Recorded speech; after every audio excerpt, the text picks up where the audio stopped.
The December sun bleeds into golden shadow as the Montgomery bus rattles down Cleveland Avenue. Rosa Parks sits midway, her purse resting gently on her lap, her eyes fixed on nothing and everything at once. The air smells of iron and exhaustion. Around her, men and women slump in silence, their bodies heavy with the quiet weight of another day lived beneath someone else's rules. She's not weary from sewing coats or from the long walk to the stop. She's weary from the constant demand to shrink. Every yes, sir, and no, ma'am, another piece of herself chipped away to keep the peace that never truly existed. The bus halts. A few white passengers climb aboard. The driver glances through the mirror, his reflection sharp as the line dividing where she can and cannot sit. His voice cuts the air, flat, ordinary, yet heavy with years of practiced cruelty. You'll need to move. Rosa doesn't move. She doesn't even look up at first. The hum of the engine fills the space where fear usually lives. She feels her pulse steady instead of race. For years, she's been pushed to the back, of buses, of lines, of life. Tonight, she's simply done moving backward. The driver repeats the order. Someone coughs. Someone else stares at the window, pretending not to see history begin. Rosa finally looks up, her gaze quiet but unflinching. No. The sound is soft, almost tender. Yet in that instant, the air changes. The bus is no longer a vehicle, it's a battlefield of morality and dignity. The driver's jaw tightens, the silence grows heavier. One word has shifted the balance between obedience and humanity. The policeman arrives, boots echoing against the floor. Passengers hold their breath. Rosa remains seated, her body small, her spirit immense. When they touch her arm, she rises with grace, not defeat. As she steps into the evening air, she isn't walking away from a seat, she's walking into history. Behind her, the bus exhales, unaware that a single word will travel farther than any route it's ever driven. That single word, no, will echo across the world. Long before the bus, long before her name became a monument in history books, there was a small wooden house in Pine Level, Alabama. The nights were quiet there, filled with the song of crickets and the hum of determination.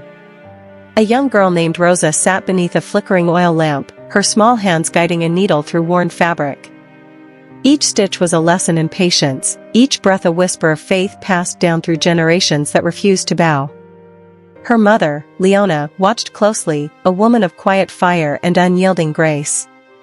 She spoke softly but carried words like scripture. No one is better than you, Rosa. Remember that. Her grandfather, Sylvester Edwards, was sterner, a proud man who kept a rifle by the door, not for violence, but as a symbol. Respect yourself, he'd tell her, and don't let anyone take that from you. Not ever. Rosa grew up between those two flames, gentleness and defiance. She learned to pray with her mother and stand tall like her grandfather.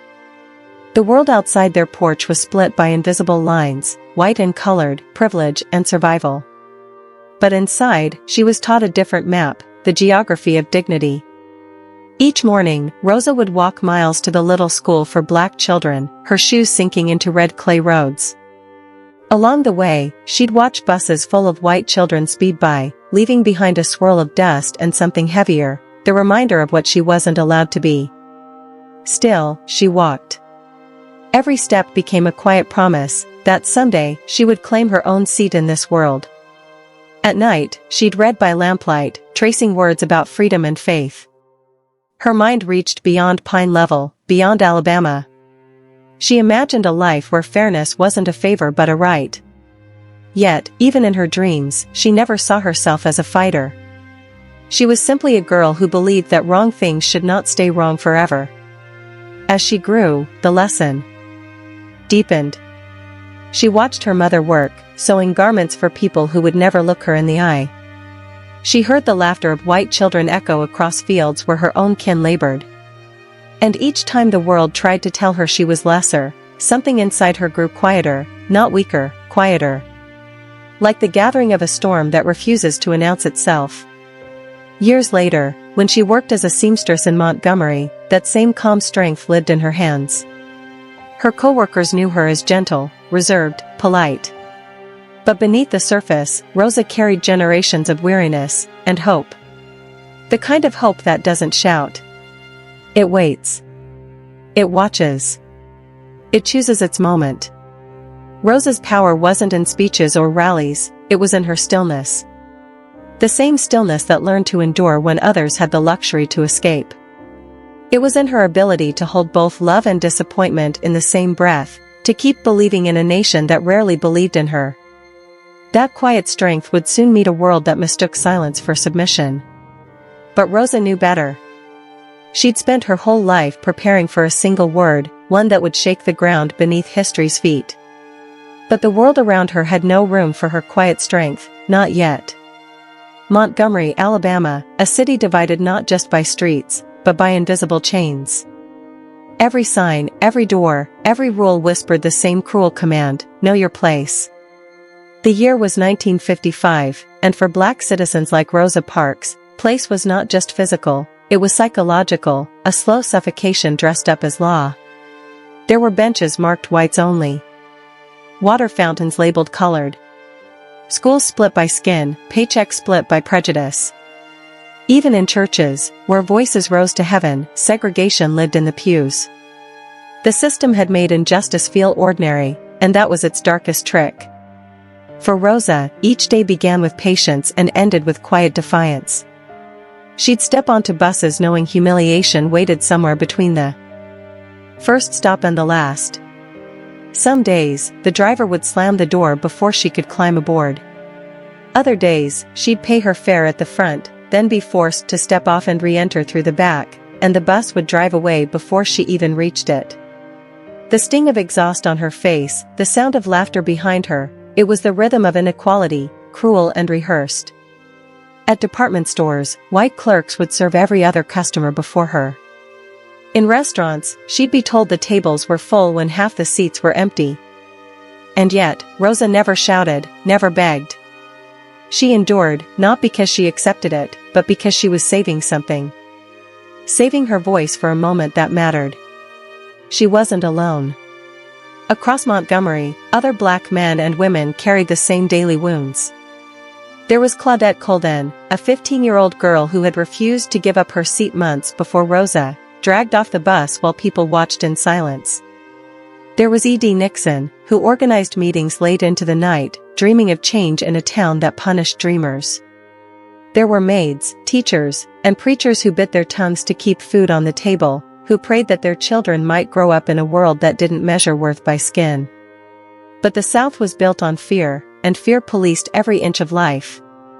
If a black man looked too long at a white woman, he risked his life.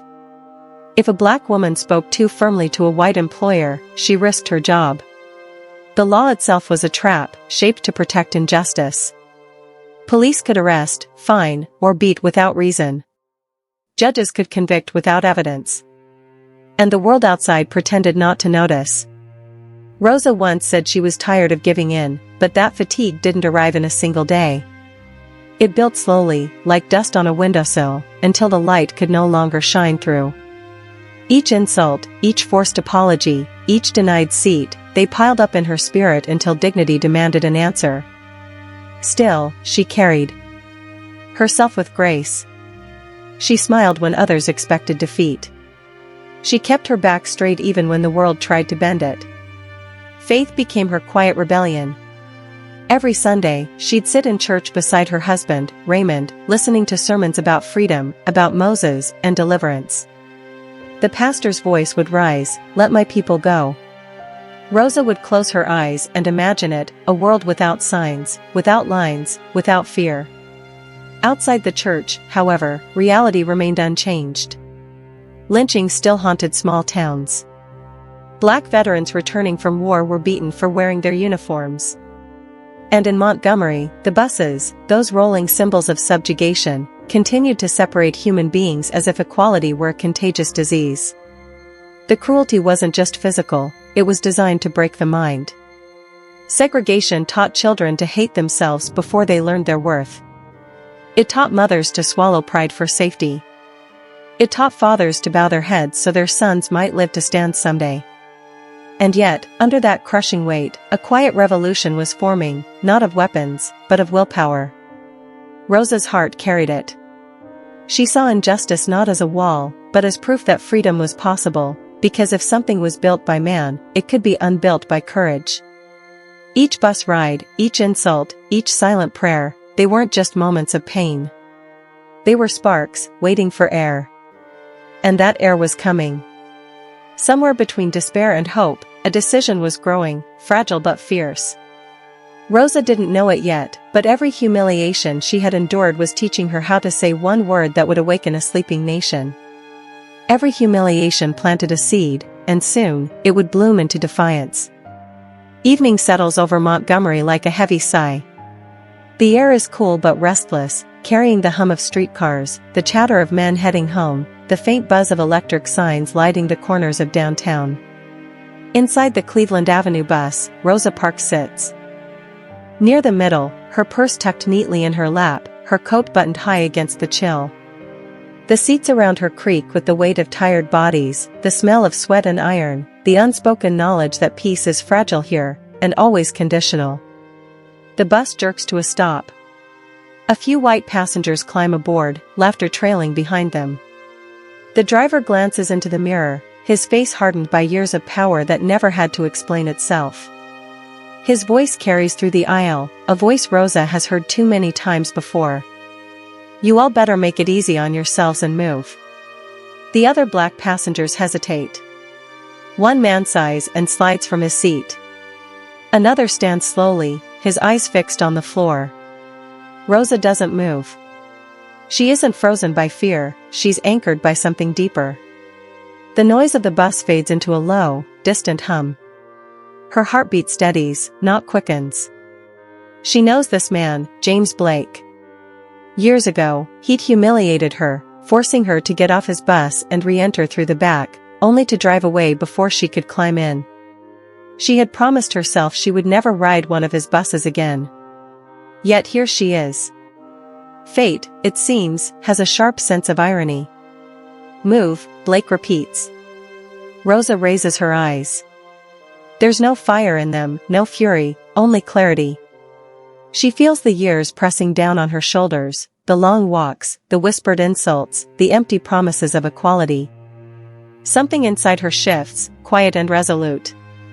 She is no longer asking for respect. She is declaring it. "No," she says softly. The word hangs in the air, strange and powerful, like thunder whispered instead of shouted. The passengers glance at her, then at the driver. No one speaks. Some look away, afraid of what defiance can cost. Others simply don't understand that history is unfolding inches from their knees. Blake's face reddens. "If you don't stand up, I'm gonna have you arrested." Rosa's hands tighten slightly around her purse. Her heart beats steady, 1, 2, 3, a rhythm of surrender to something greater than herself. She thinks of her mother's voice, "Don't ever think less of yourself." She thinks of the children who will walk tomorrow in her shadow. And she thinks of her faith, that quiet force that has carried her through every humiliation. "You may do that," she replies. The driver storms off the bus, muttering curses that blend with the sound of his boots on pavement. The silence he leaves behind is unbearable. Rosa stares out the window. The sky is bruised with evening light, and she feels, for the first time, completely still. Not angry. Not frightened. Just certain. Minutes later, the officer's footsteps echo down the aisle. The smell of cold metal and leather fills the air. "Why don't you stand up?" he asks, a question that sounds more like an order. Rosa looks at him calmly. "Why do you push us around?" "I don't know," he answers, half ashamed, half indifferent. "But the law's the law, and you're under arrest." As he takes her arm, the bus feels smaller, as if every injustice of the South has crowded into that single aisle. Yet Rosa moves with grace. She does not struggle.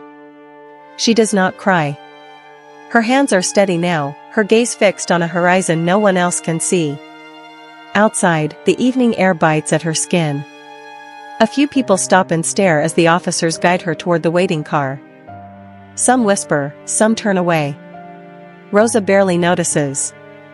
She's praying silently, not for deliverance, but for understanding, that her small act might awaken something sleeping in the hearts of others. In the patrol car, the leather seat sticks against her coat. The city lights blur past the window, a world unaware that it has just shifted on its axis. Rosa thinks of Raymond, her husband, wondering what he'll feel when he hears. She thinks of the others, the women who clean houses, the men who drive cabs, the children who ride buses to schools that don't welcome them. For them, she has said no. For them, she will endure this. The station smells of dust and cigarettes. Papers shuffle, voices drone. An officer writes her name down as if recording a crime, not a revolution. When they take her fingerprints, she stares at her hands, the same hands that sew dresses, that cook meals, that hold love and hope and defiance. There's no anger in her, only peace. Because Rosa knows something they don't, courage doesn't need noise. It doesn't need violence. It only needs truth. When they close the cell door behind her, the sound echoes like a bell tolling for the old world. She sits on the narrow cot, her back straight, her mind steady. She prays again, not for herself, but for her people, for her country, for a dawn that hasn't yet arrived. Outside, word begins to spread. A seamstress has been arrested for refusing to give up her seat. But in the quiet of that cell, Rosa doesn't yet realize that her simple act will ignite a movement, that the entire South will soon tremble under the weight of her calm. But what happened next proved that courage can't be confined to a jail cell. By dawn, the news had spread across Montgomery like fire leaping between rooftops. A woman, quiet, polite, respectable, had been arrested for refusing to give up her seat. Her name was Rosa Parks, and her defiance struck the city's black community like a sudden clap of thunder in a dry sky. At the tiny office of the Women's Political Council, the air buzzed with purpose. Typewriters clicked. Ink smeared fingers. Sheets of paper rolled out with the words that would soon echo through every neighborhood. Another woman has been arrested. Don't ride the buses on Monday. All through the night, women, teachers, mothers, clerks, printed and folded and stacked those leaflets. They didn't need speeches or banners, they needed footsteps. They knew this was their moment to stand without standing on the bus. By morning, 35,000 copies were circulating through hands that trembled with a strange mix of fear and faith. Men tucked them into coat pockets. Women slipped them beneath doors. Children whispered about them on porches before school. The city didn't see it coming. It never imagined that the weary and the humble could organize so quickly, or that quiet resolve could roar louder than violence. But when Monday arrived, Montgomery's buses rolled down their routes half empty. Drivers waited at stops that used to overflow.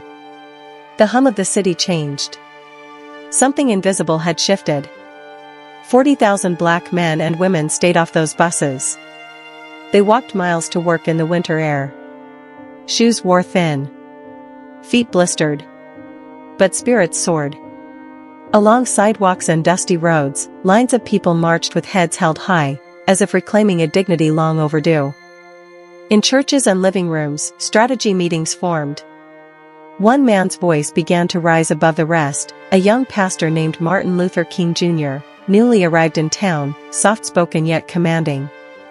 When he spoke at the first mass meeting, the crowd of thousands leaned forward, every heartbeat united. If we are wrong, he said, then the Supreme Court of this nation is wrong. If we are wrong, then God Almighty is wrong. The church erupted, not in chaos, but in conviction. People cried, clapped, sang. For the first time in generations, the community felt its own power reflected back at it. Rosa Parks had lit the match, and now, an entire people carried the flame. The boycott wasn't just protest, it was rebirth. Neighbors organized carpools, sharing rides and stories. Black taxi drivers charged the same 10 cents as the bus fare, refusing to profit from struggle.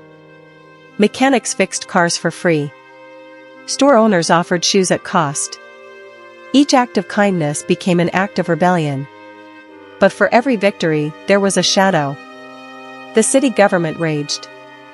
White business owners felt their profits slipping away.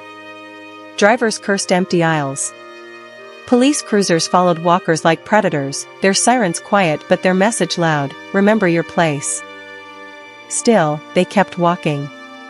Each step became a sermon. Each mile a declaration that they were finished asking for humanity, they would claim it with endurance. The world began to watch.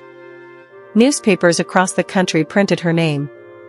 Rosa Parks, the seamstress, had become the symbol of a movement too vast to contain.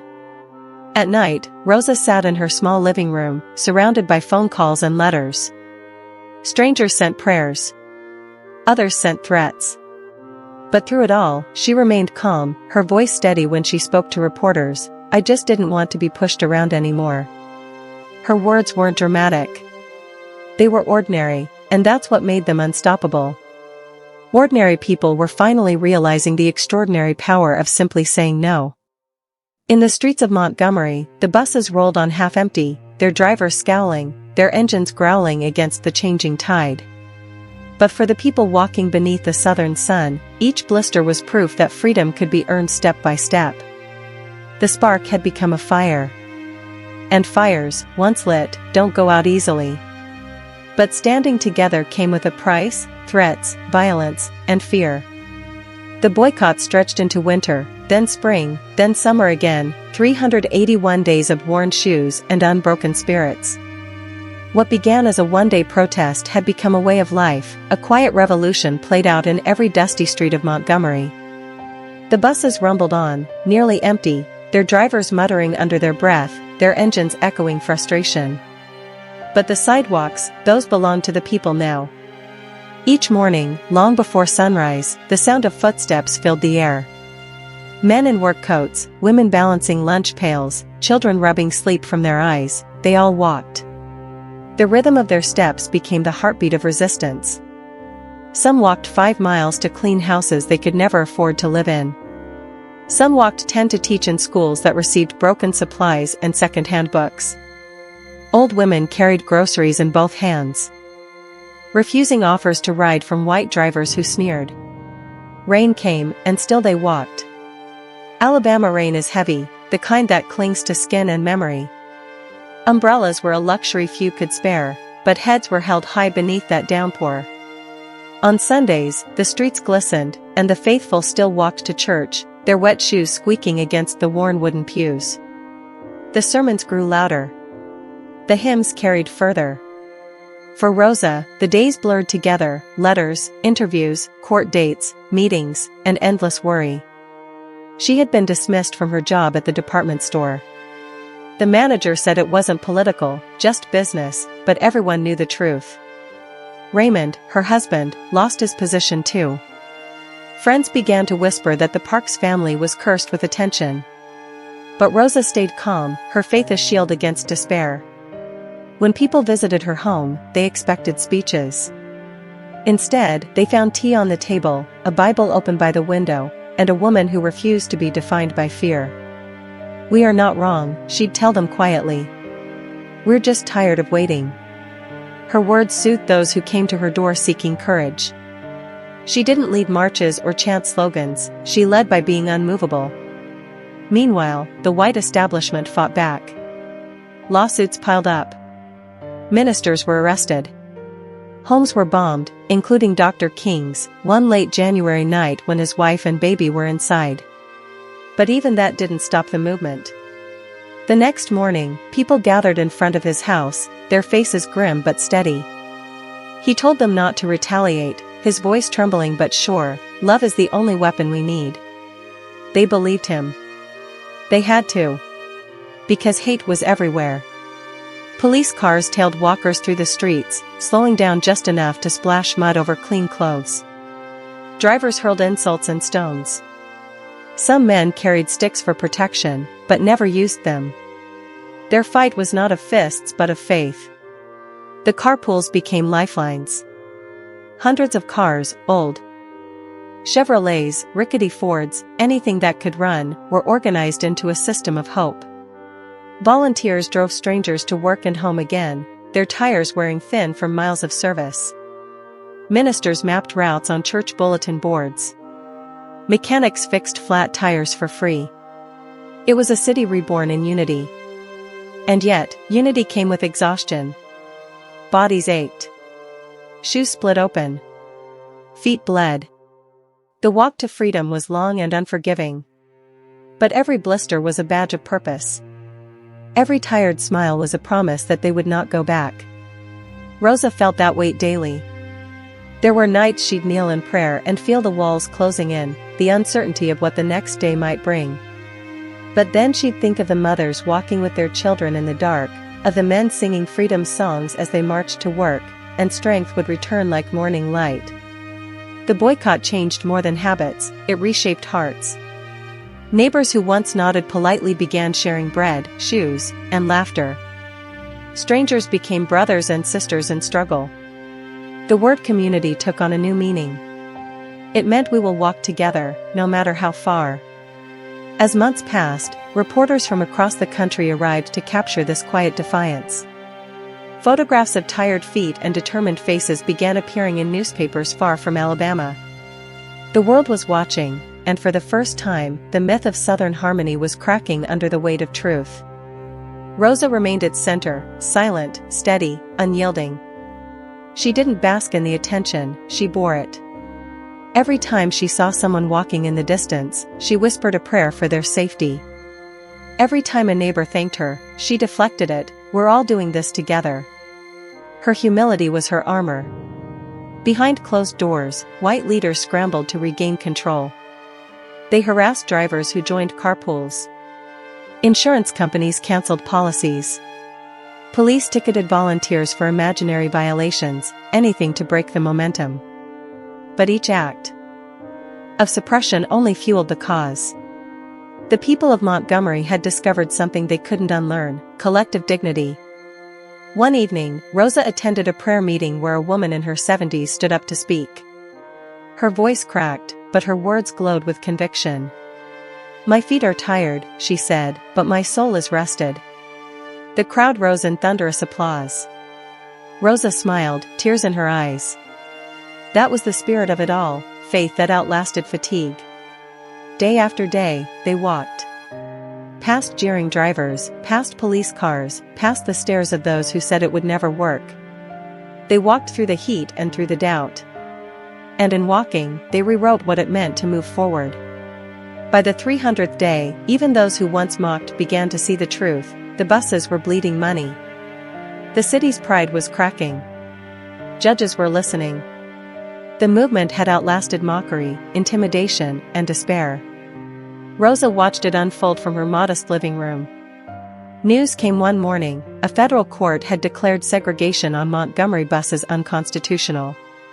She held the paper in her trembling hands, whispering a prayer of gratitude. The fight wasn't over, but for the first time, justice had taken notice. Outside, the streets were alive again with footsteps. But this time, they were lighter. Smiles replaced silence. Children ran ahead, laughing. The boycott had lasted more than a year, 381 days of pain, prayer, and perseverance, and it had worked. That December morning, when the buses rolled out again, Rosa boarded one with the same calm she'd shown a year before. She sat wherever she wanted. No one asked her to move. The world hadn't yet become fair, but it had shifted, because ordinary people had chosen to walk rather than surrender. Then, after a year of walking in defiance, justice finally took its first small step. On a crisp December morning in 1956, Montgomery awoke to a new world. The headlines screamed what hearts had already begun to hope: the Supreme Court has ruled bus segregation unconstitutional. For a moment, the whole city seemed to stand still. The buses that once divided people now waited, empty and silent, for history to take its first free ride. Rosa Parks sat by the window of her small home, hands wrapped around a cup of coffee gone cold. The news came not with fanfare, but with a trembling sense of relief. She'd spent a year walking past those buses, head high, faith steady, even as her feet ached and her future hung in uncertainty. Now, the system that once demanded her obedience had been forced to kneel before justice. Outside, church bells rang. Children laughed on their way to school, unaware that they were walking through history. Strangers stopped each other in the streets, shaking hands, whispering we did it. Yet beneath every smile was exhaustion, the kind of tired that seeps into the bones after generations of waiting to be seen as human. Rosa dressed quietly that morning, buttoning her coat with steady hands. She didn't plan to make a scene. No cameras followed, no reporters waited at her door. She simply stepped outside, into the cool morning air, and walked toward the bus stop. The same route, the same streets, but everything felt different. The bus approached, brakes hissing like an exhale. For a heartbeat, she hesitated. The last time she'd climbed those steps, she'd been led away in handcuffs. But today, the driver nodded respectfully. Rosa returned the nod and placed her dime in the fare box. Then she walked down the aisle, slow, deliberate, her heels clicking against the metal floor like a drumbeat of change. She chose a seat near the front. Not in defiance this time, but in peace. The seat was hers simply because it was empty. No law hovered above her, no command shouted her back. She sat down, folded her hands, and looked out the window at the city that had tried to break her. The world outside hadn't transformed overnight. The air still carried prejudice, and the stares of a few passengers still burned like judgment. But the walls of the old order had cracked. And through those cracks, light poured in, the first fragile rays of equality. She thought of the thousands who had walked for her and with her. The mothers who blistered their feet. The men who endured mockery and threats. The children who learned courage before they learned arithmetic. They had turned suffering into a kind of song, and that song had reached the highest chord in the land. But even as the buses integrated, Rosa knew this was not the end, only the beginning. She had seen too much to mistake a single victory for freedom. There were still segregated schools, unfair wages, police batons raised against black bodies. There were still laws that silenced rather than protected. When reporters later asked her how she felt that day, she said quietly, "I'm glad the decision was made, but I'm more glad we stood together." That was Rosa, grace wrapped around conviction, never claiming glory, always giving it back to the people who had carried the weight with her. Yet her life after the boycott was not easy. The same city that had changed its buses did not change its heart overnight. Rosa and Raymond struggled to find work. Threatening calls came at all hours. They eventually moved to Detroit, chasing safety and new beginnings. But wherever she went, the title followed, the mother of the civil rights movement. And though she never sought that title, she wore it quietly, the way she wore her faith, without spectacle, but with endurance. As the years passed, the image of Rosa Parks seated on that Montgomery bus became an icon. Her stillness was studied, her silence quoted. Yet few understood that behind that moment was a lifetime of small battles, each one fought with dignity rather than anger. She had never planned to change the world. She had simply refused to let the world change her. In the years that followed, others would take up the struggle, students sitting at lunch counters, marchers crossing bridges, voices rising in protest songs. Each act traced its roots back to that December night when one woman decided she had been pushed far enough. That morning, as Rosa stepped off the bus, the city seemed brighter. The same streets that had witnessed humiliation now shimmered with possibility. But deep inside, she knew the truth. The fight for justice would never ride on a single bus.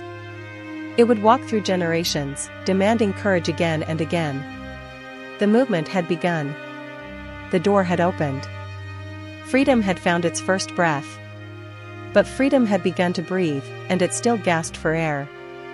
History often remembers heroes as larger than life, but Rosa Parks remained small in stature and quiet in tone, the same seamstress who once stitched hems under the soft hum of a sewing machine. Yet her single act of defiance became a thread that rewove the fabric of a nation. From the moment she refused to give up her seat, her courage traveled farther than any bus route could go. It moved through streets, churches, classrooms, and generations, whispering one truth: dignity is not granted, it's claimed. In the years that followed, Rosa watched from a distance as the seed she had planted grew into a forest of change. The Montgomery Bus Boycott had ended, but its spirit ignited a movement that would march through Selma, roar in Washington, and echo through every corner of America where justice still felt out of reach.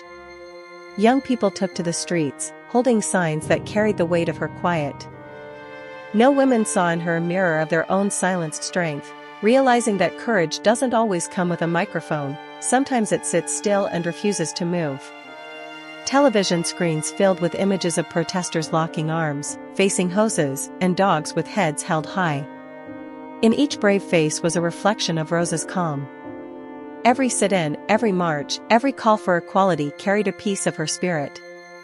Dr. King would later say that the movement began the moment Rosa Parks sat down, not because she sought to lead, but because she dared to stay. Rosa never saw herself as a symbol. When asked years later if she was tired that evening on the bus, she smiled softly and said, "No, the only tired I was tired of giving in." That sentence became a battle cry disguised as grace, a line repeated in classrooms, sermons, and documentaries around the world. She became the face of quiet power, proving that strength doesn't need anger to be mighty. Through the 1960s and 70s, as marches turned into legislation and civil rights began to reshape the country, Rosa lived humbly. She worked as a secretary in Detroit, mentored young activists, and supported causes that extended beyond race, women's equality, workers' rights, education for the poor. She didn't chase cameras or speeches. She preferred action in small doses, believing true change came not from fame but from faith. Children began learning her story in school, the woman who said no and changed the world. They colored pictures of buses and listened to teachers describe that December night. But what the textbooks couldn't capture was the stillness of that courage, how it wasn't born from anger, but from love. Love for justice. Love for people. Love for a future that she might never see but believed in anyway. Decades later, when she received medals and honors from presidents and world leaders, Rosa accepted them with humility. She stood beside those who had once been children during the boycott, now leader. Judges, and teachers, all shaped by the path she'd helped clear. Yet even as applause surrounded her, she remained grounded, her gaze soft and her message unchanged. "I would like to be remembered," she once said, "as a person who wanted to be free, so other people would also be free."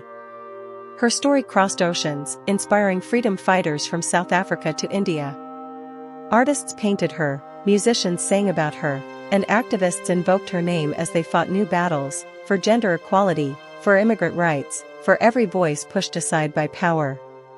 Rosa Parks had become more than a woman in history, she had become a compass, pointing humanity toward its better self.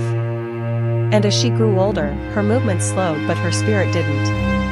In interviews, her voice softened, but her conviction never dimmed. The struggle, she'd say, continues.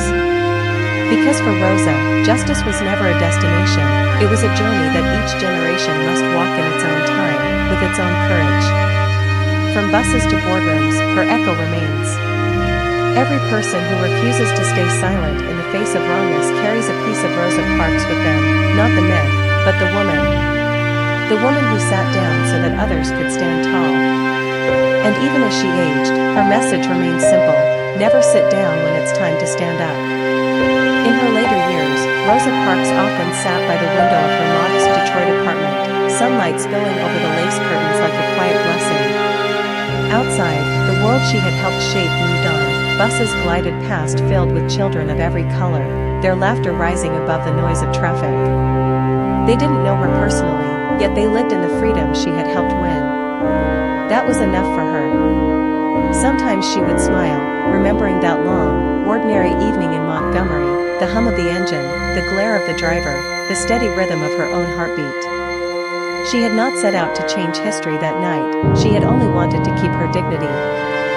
Yet from that single decision, a river of courage had flowed through generations. Rosa Parks spent her life proving that bravery doesn't always shout. It doesn't always come from podiums or parades. Sometimes it sits quietly in the back of a bus and says, no. The world would later call her a hero, but she never wore that title with pride. She wore it with grace, as a reminder that ordinary people hold extraordinary power. Her strength was not born of anger, but of love, love for justice, love for peace, love for the belief that everyone deserves to sit in their rightful place. As the scene fades, imagine Rosa's eyes closing gently, her face serene. The buses roll on, the children laugh, and history breathes with gratitude. Rosa Parks showed us that one quiet act can shake the world. Stand for what's right. Believe in your worth. Because change begins with courage, and courage begins with you.